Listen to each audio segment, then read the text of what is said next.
Ek wil vanmôre met jou praat oor die woordjie carpe diem. Nou wie weet waarvoor staan die woordjie carpe diem? Wie weet? Gryp die dag.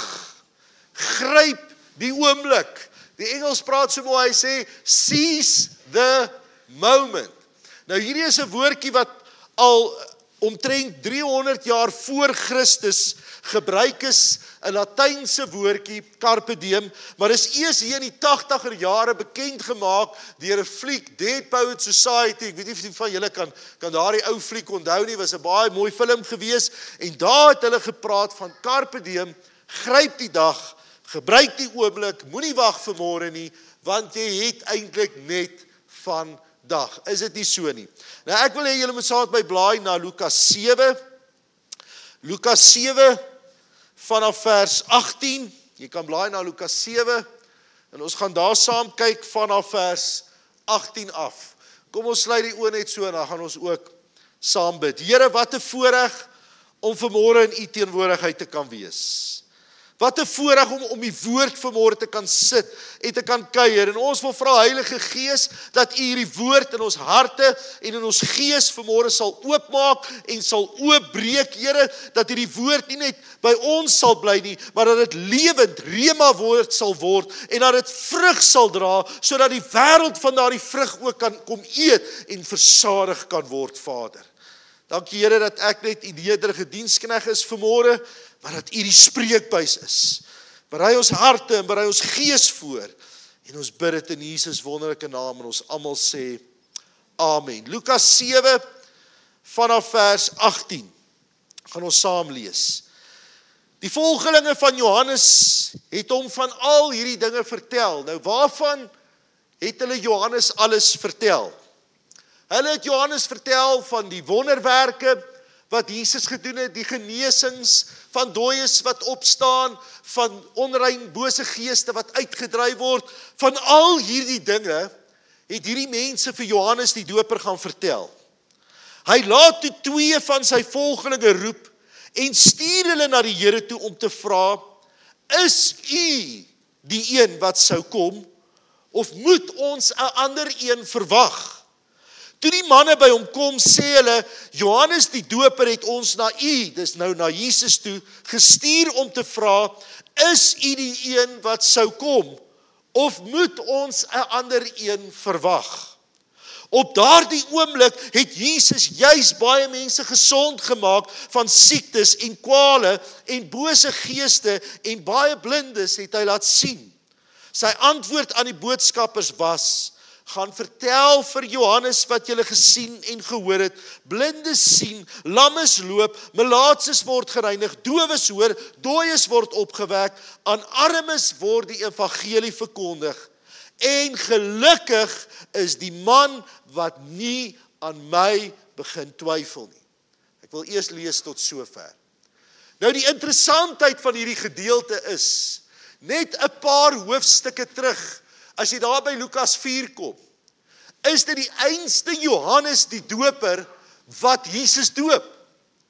Is dit die einste Johannes wat toe Jesus by hom aankom, die hemel geopen sien en 'n duif wat neerdal op Jesus, waar God sê, dit is my geliefde seun in wie ek welbehaag het. Johannes het dit gesien met sy eie oë, hy het dit beleef, hy was daar. Inteendeel, toe Jesus na hom toe aankom, was Johannes se antwoord, maar ek behoort deur u gedoop te word en nie andersom nie. En Jesus antwoord hom en hy sê, nee, doop my sodat alle geregtigheid vervul kan word. En hier kom dieselfde Johannes net 'n paar hoofstukke later en hy begin twyfel.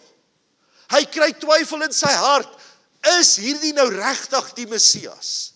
Is dit regtig die een waarvan die Ou Testament gepraat het, wat die profete voorspel het? Inteendeel was Johannes die Doper die laaste profeet voor Jesus. Hy's die laaste boodskapper wat uitgegaan het en gesê het, berei die grond voor, want die Messias is op pad. Maar hierdie einste Johannes begin twyfel of Jesus die Messias is. En is dit nie amazing, is dit nie wonderlik hoe God my en jou ken, hoe hy ons as mens ken, want hy het ons gemaak, hy het ons saamgestel, hy het ons aan mekaar geweef, hy weet hoe ons werk, hy weet hoe ons koppe werk, hoe ons dink, hoe ons harte werk. En tog kom Jesus en hy stel vir Johannes gerus. En hy kom en hy besweer sy twyfelinge en hy sê vir hom, ek is die ware Messias. Kyk na wat ek doen. Kyk na die wonderwerke wat ek doen. Ek is die ware Messias. Maar Jesus gaan verder en hy sê, gelukkig is die een wat nie eers sien nie en ook nie twyfel nie. En Jesus praat eintlik van my en jou vanmôre. Dat ek en jy in 'n tyd is waar ek en jy het nie daai wonderwerke gesien wat Jesus gedoen het op aarde nie. Ons was nie daar toe hy op aarde was nie. Ons het Jesus nie fisies aan die kruis gesien nie. Ons het nie fisies die graf leeg gesien nie. Maar tog kom ek en jy as kind van God en ons glo vanmôre Jesus het aan die kruis gesterf. Ons glo vanmôre die graf is leeg. Ons glo hy het opgevaar. Ons glo hy gaan terugkom. Ons glo hy het vir my gesterf en daarom is ons weer gebore en behoort ons aan Christus. En is ek en jy vanmôre meer bevoorreg as Johannes die Doper. Is dit nie amazing? Hoor wat sê die woord verder. Hy sê die volgende oor Johannes. En ek wil hê jy moet dit saam met my lees. Hier as ons na vers 24 toe gaan. Hy sê, nadat die boodskappers van Johannes vertrek het, het Jesus met die mense oor Johannes begin praat en gesê, waarna het julle in die woestyn gaan kyk? Na 'n riet wat deur die wind heen en weer gewaai word? Nee, maar wat het julle dan uitgegaan om te sien? 'n Man met deftige klere aan? Nee, kyk, die wat swierige klere dra en in weelde leef, kry 'n mens in koninkryke paleise.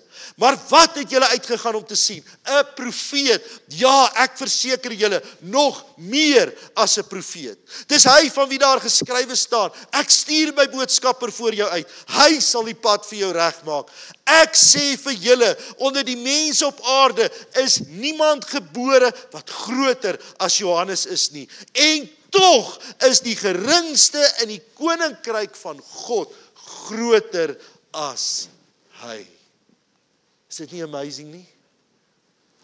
Ek wil jy met jouself so op die bors stik vanmôre. Doen dit saam met my. Sê Here, deur u genade is ek vanmôre groter as Johannes die Doper. Hoekom? Want Johannes het gesien, Johannes het beleef en selfs hy het begin twyfel. Maar ek en jy vanmôre sien nie, ons kan nie beleef wat hulle beleef het nie, maar tog glo ek en jy vanmôre, hoekom? Deur die Gees van God. Onthou, daardie tyd was die Gees nog nie uitgestort nie. Ek en jy is bevoorreg om in hierdie amazing dispensasie te leef, waarin die Gees uitgestort is, waarin sy Gees in my woon, waar God se teenwoordigheid binne in my is. En daarom kan ek glo vanmôre. Maar tog twyfel ons ook soms. Selfs met die Gees van die Here binne in my. Is daar tye wanneer ek twyfel. Here, waar is U? Here, ek bid, ek soek, ek roep. Here, waar is U? Is U nog ooit daar? Here, het U my nog ooit lief? Sien U my nog raak vanmôre? En dan wil ek jou die goeie nuus bring en vir jou sê, hoor mooi vanmôre, die Here sien jou raak. Hy hoor jou nog wanneer jy bid. Hy hoor jou nog as jy roep. En op sy tyd sal hy antwoord. Die vraag is of ek en jy die geleentheid in die oomblik raak sien, wanneer God dit oor ons pad bring. Jesus gaan verder aan in vers 31. Hy sê, waarmee sal ek die mense van hierdie geslag vergelyk? Soos wie is hulle? Hulle is soos kinders wat op die markplein sit en vir mekaar roep, ons het vir julle op die fluit gespeel, julle het nie gedans nie. Ons het 'n treurlied gesing en julle het nie gehuil nie. Nou in die Bybelse tyd was dit 'n kinderspeletjie gewees, waar die kinders by mekaar gekom het, en dan het een op 'n fluit gespeel, en almal moes dans, en almal moes vrolik wees, en die wat nie wou saam speel nie, het dan weer 'n ander speletjie gespeel, hulle het weer 'n treurlied gespeel, en dan moes die kinders saam huil, en dis hoe dit gewerk het. En as jy nie van daai speletjie gehou het nie, dan kon jy daai speletjie gaan speel het. Maar dan was daai kinders wat nie gedans het nie, maar wat ook nie getree het nie, wat net daar gesit het, hulle was met niks tevrede nie. Hulle het nie die oomblik wat hom voorgedoen het gegryp en het hulle eie gemaak nie. Wie jy so dikwels kom die geleentheid in my en jou midde. God bring die geleentheid voor ons en ons laat dit verbygaan en ons gryp dit nie aan nie.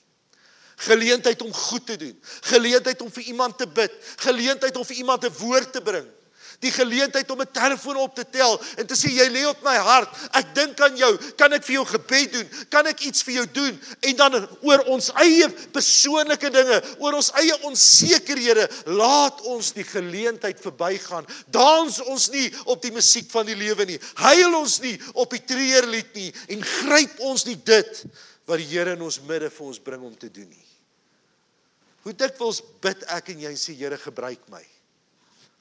Wie van julle bid dit? Here gebruik my. Here, ek wil bruikbaar in die koninkryk wees. Ek wil nie 'n ornament wees nie. Ek wil 'n instrument wees wat bruikbaar is, wat 'n verskil in die koninkryk kan maak. En dan wanneer die Here die geleentheid stuur, wanneer hy op die fluit speel en ek en jy moet dans, dan gaan sit ons eenkant. Dan is ons bang, dan is ons onseker.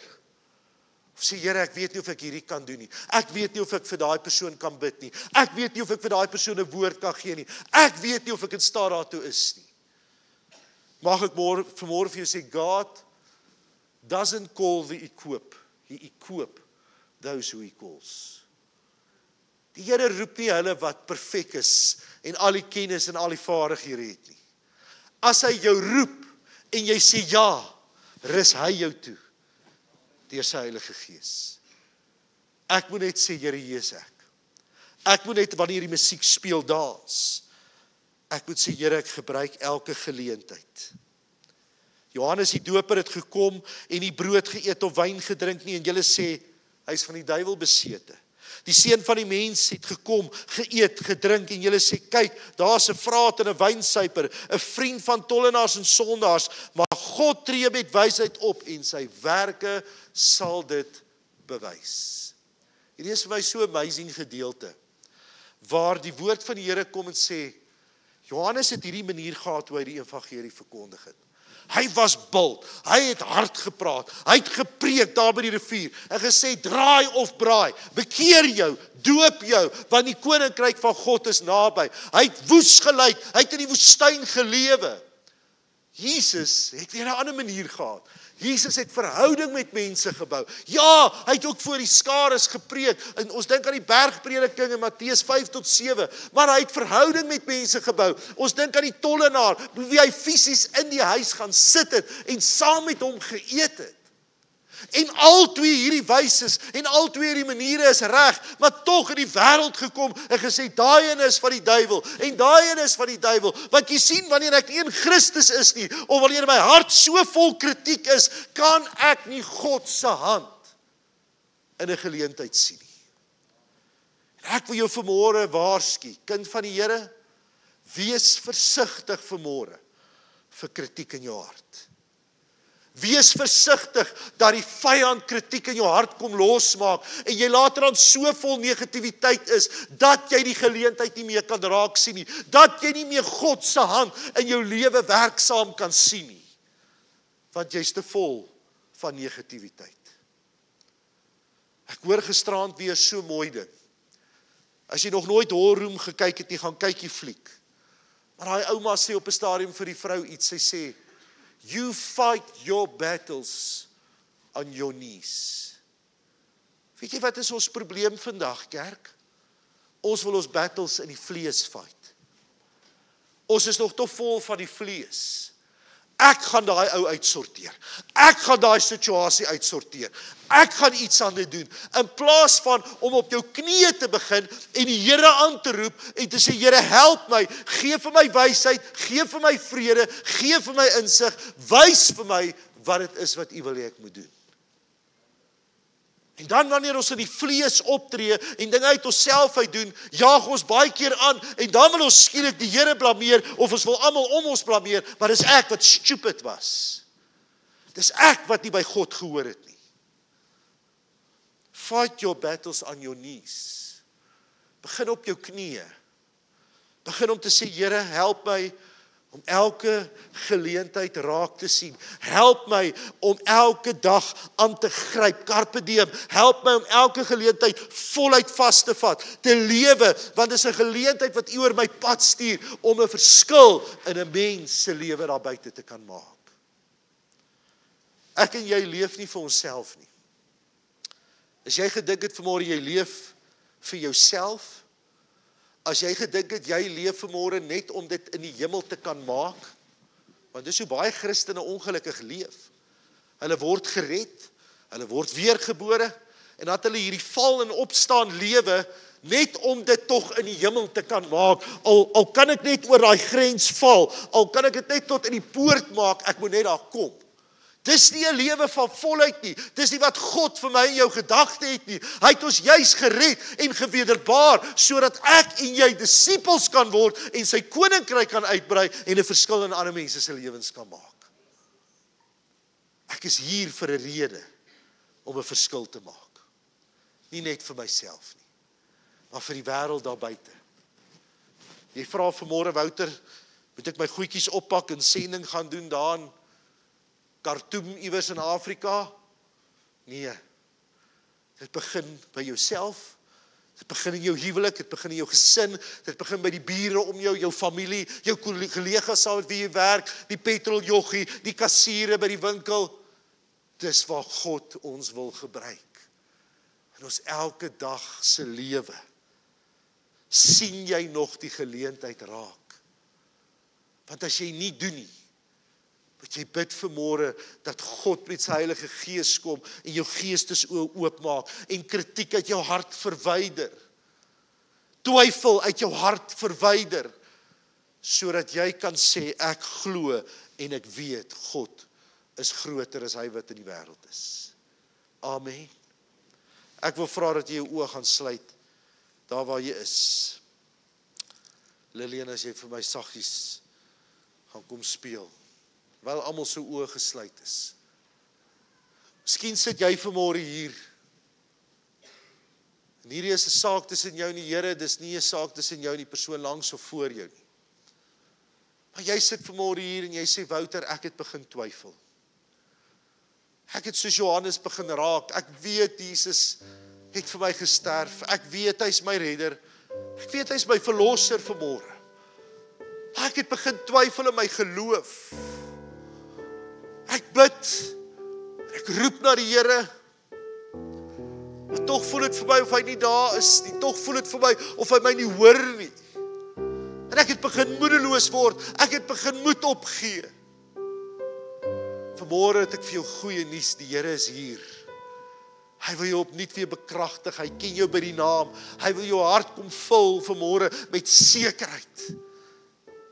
En as dit jy is vanmôre, wil ek vra dat jy daar waar jy is, net jou hande gaan opsteek en ek wil saam met jou bid. Dankie Jesus. Dankie, U sien elke hand. Jy kan weer laat sak daar waar jy sit. Miskien sit jy hier vanmôre. Jy sê, Wouter, my hart is vol kritiek. My hart is vanmôre vol negativiteit. My hart is vol vrees vanmôre, en as gevolg van dit kan ek nie meer die hand van God in my lewe sien nie, kan ek nie meer die geleenthede sien wat hy oor my pad stuur nie. Ek wil vanmôre oorgee, ek wil hierdie dinge uit my lewe uitkry, sodat God my optimaal vir sy koninkryk kan gebruik. As dit jy is, wil jy nie jou hand opsteek waar jy is, en ek wil ook saam met jou vanmôre 'n gebed doen. Dankie Jesus. Dankie Here. Ek wil tog vra julle wat hande opgesteek het om saam met my op te staan vanmôre. En ons gaan God se troon nader. Dankie Here, U sien elkeen raak. Halleluja. Dankie Jesus. Kom ons strek ons hande as oorgawe so uit na die Here toe. Vader, U sien elkeen wat voor U staan, en ek kom saam met hulle vanmôre na U troon toe. Here, ons wil eerstens belydenis kom doen vanmôre, Here, dat daar soms twyfel in ons harte kom. dat die vyand in omstandighede dit reg kry, om ons soms te laat twyfel in u grootheid, in die godheid, en dit wat in ons lewens kan doen, terwyl ons weet dat ons weet, God kan en God sal. En vanmôre wil ek vra, Heilige Gees, dat u opnuut 'n sekerheid en 'n wete en 'n goddelike geloof in ons harte sal kom skep en sal kom wakker maak, sodat ons onverskrokke sal bly glo ten spyte van wat om my gebeur. Maar dat ek sal aanhou glo en aanhou weet, Here, u gaan op die regte tyd deurkom. Here, ons wil ook vanmôre alle vrees, alle negativiteit, alle kritiek wat in ons harte is, wil ons vanmôre aan u voete kom neerlê. Dit wat maak dat ons nie u hand in ons lewe kan sien nie. Dit wat maak dat ons nie die geleentheid kan raak sien wat oor ons pad kom. Here, verwyder dit uit ons lewe uit. Was ons skoon met die kosbare bloed. Reinig ons met die heilige vuur vanmôre, Here. Sodat ons 'n goddelike verskil in hierdie wêreld kan maak. Here, sodat ek elke geleentheid kan raak sien en aangryp, sodat ek sal dans wanneer die musiek speel en sal sê, Here, wys my wat ek moet doen. Ek wil gehoorsaam wees. Dankie Heilige Gees dat u ons toerus vanmôre. Toerus met krag, toerus met wysheid, toerus met insig, toerus met goddelike liefde om te doen wat u van ons verlang, Here. Al die lof, al die eer en al die aanbidding kom u toe in Jesus wonderlike naam. En ons almal sê amen en amen. Baie dankie dat jy ingeskakel het op ons regstreekse uitsending.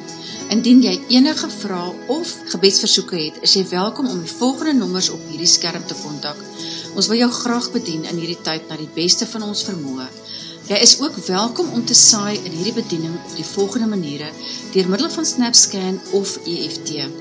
Ons waardeer elke bydrae en spreek die Here se rykste seën uit oor jou en jou gesin.